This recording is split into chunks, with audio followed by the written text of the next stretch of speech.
साल 1973 26 दिसंबर को हरियाणा के एक मध्य वर्गीय परिवार में जन्मा एक बच्चा आज लाखों बच्चों को पढ़ा रहा है। 16 की उम्र में सड़क पर पुलिस की पिटाई खाई, 17 की उम्र में सेल्समैन बनना पड़ा, यूपीएससी एग्जाम के वक्त प्यार में पड़ गए। बात कर रहे हैं हम डॉक्टर विकास दिव्यकीर्ति की।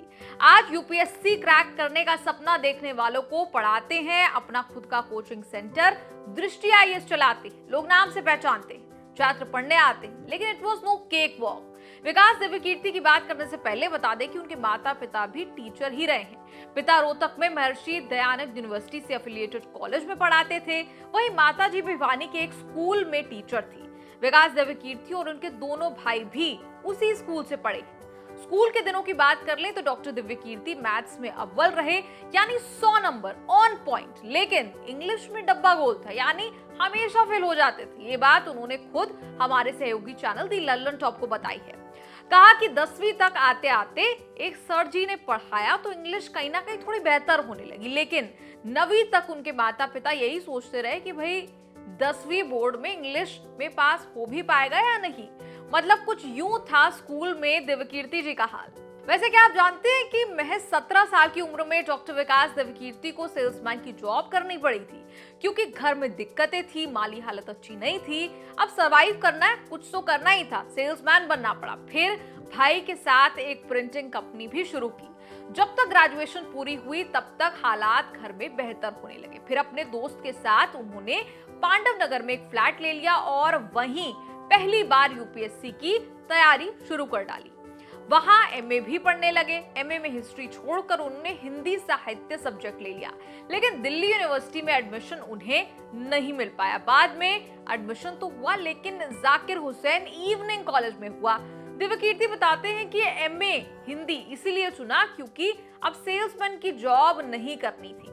दूसरी तरफ प्रिंटिंग का बिजनेस जो है वो भी ठीक ठाक चलने लगा था, तो सोचा कि या तो यूपीएससी कर लेंगे या फिर हिंदी के प्रोफेसर बन जाएंगे। एमए हिंदी के पहले साल में सेकंड टॉप पर रहे। फिर हिंदू कॉलेज में दूसरे साल में उन्होंने माइग्रेट कर लिया, यानी एमए का जो दूसरा साल उनका रहा वो हिंदू कॉलेज में किया। 1995 में फिर एमए फाइनल में गोल्ड मेडलिस्ट बनते बनते डॉक्टर दिव्यकीर्ति रह गए। वैसे डॉक्टर दिव्यकीर्ति बताते हैं कि जाकिर हुसैन कॉलेज में उस वक्त पॉलिटिक्स का चलन तो नहीं था, लेकिन वहां वो 3 साल में काफी पॉपुलर हो गए थे। 16.5 साल की उम्र में सड़क पर आंदोलनों में वो काफी एक्टिव रहे थे, यहाँ तक कि पुलिस की पिटाई भी उन्हें झेलनी पड़ी। साल 1996 में सोचा कि चलिए अब यूपीएससी की तैयारी करते हैं। फॉर्म भरा तो हिस्ट्री को ऑप्शनल सब्जेक्ट बनाकर भर दिया। फिर कभी सोशियोलॉजी की किताब हाथ में आई तो लगा कि ये सब्जेक्ट यूपीएससी में ले सकते हैं। फिर फॉर्म दोबारा भरा तो उसमें सोशियोलॉजी को चुना। 3-4 महीने तक बढ़िया से सोशियोलॉजी पढ़ाई की, ऑप्शनल पर फोकस किया क्योंकि उस दौर में ज्यादा जरूरी वो माना जाता था, इसीलिए फोकस किया। लेकिन यूपीएससी एग्जाम से 7 दिन पहले उन्होंने सोचा कि एग्जाम छोड़ देता।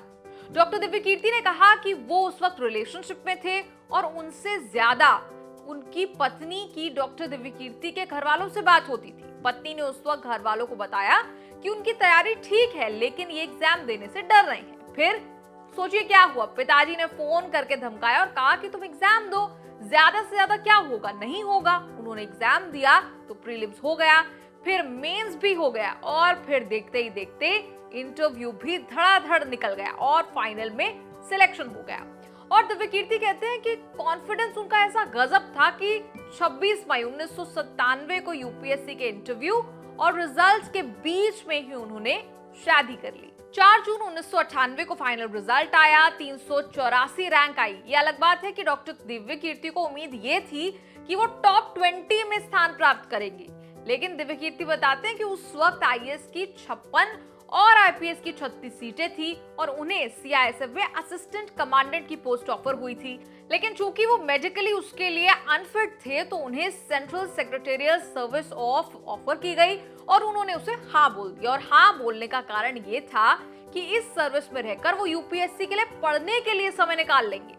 सफर यहीं नहीं रुका, दूसरा अटेम्प्ट घर से दिया, लेकिन मेंस एग्जाम में नहीं हुआ। ये डॉक्टर दिव्यकीर्ति का इकलौता अटेम्प्ट था जिसमें उन्होंने इंटरव्यू नहीं दिया था।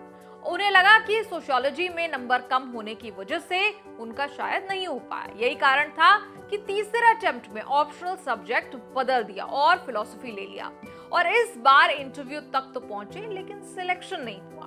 दूसरी तरफ पीजीडीवी कॉलेज में 4 महीने तक उन्होंने पढ़ाया। तब तक नौकरी की ज्वाइनिंग का समय आ गया था, लेकिन नौकरी ना करने की सोच ली थी तो ज्वाइनिंग वाले दिन वो गए ही नहीं। लेकिन इस बीच किसी दोस्त ने डॉक्टर दिव्यकीर्ति के घर वालों को ये कह दिया कि नौकरी ना ज्वाइन करना एक गलती है। तो फिर जून 1999 में सेंट्रल सेक्रेटेरियल सर्विस ज्वाइन उन्होंने कर ली। राजभाषा विभाग में डेस्क ऑफिसर के पद पर उन्होंने ज्वाइन किया, लेकिन बाद में 4-5 महीने में रिजाइन डाल दिया। सरकार ने उन्हें नौकरी से साल 2001 में रिलीव किया था। अब हाथ में 2 साल उनके पास थे, इसलिए कुछ तो करना ही था। हिंदी पढ़ाना शुरू कर दिया और यहां से शुरुआत हुई दृष्टि आईएएस कोचिंग की। साल 2003 में आखिरी अटेम्प्ट उन्होंने दिया। प्रीलिम्स का सेंटर मुंबई में रखा था और मेंस बेंगलुरु से दिया था, लेकिन इस अटेम्प्ट में भी उनका फाइनल सिलेक्शन नहीं हो पाया। डॉक्टर दिव्यकीर्ति बताते हैं कि एक स्टूडेंट की जिद से उनके पढ़ने की शुरुआत हुई थी। यानी 1998 में उनके एक स्टूडेंट ने जिद की थी कि उसे हिंदी साहित्य डॉक्टर दिव्यकीर्ति से ही पढ़ना है। उस स्टूडेंट ने कोचिंग के पोस्टर लगा डाले, 12 बच्चों को पढ़ाना शुरू कर दिया और आज उंगलियों पर गिनती करना भी मुश्किल है। सिर्फ और सिर्फ दृष्टि आईएएस के यूट्यूब चैनल पर 9.5 मिलियन से ज्यादा सब्सक्राइबर्स हैं। तो आपको डॉक्टर विकास दिव्यकीर्ति की ये कहानी कैसी लगी? कमेंट्स में लिखकर जरूर बताएं और देखते रहिए न्यूज़ तक।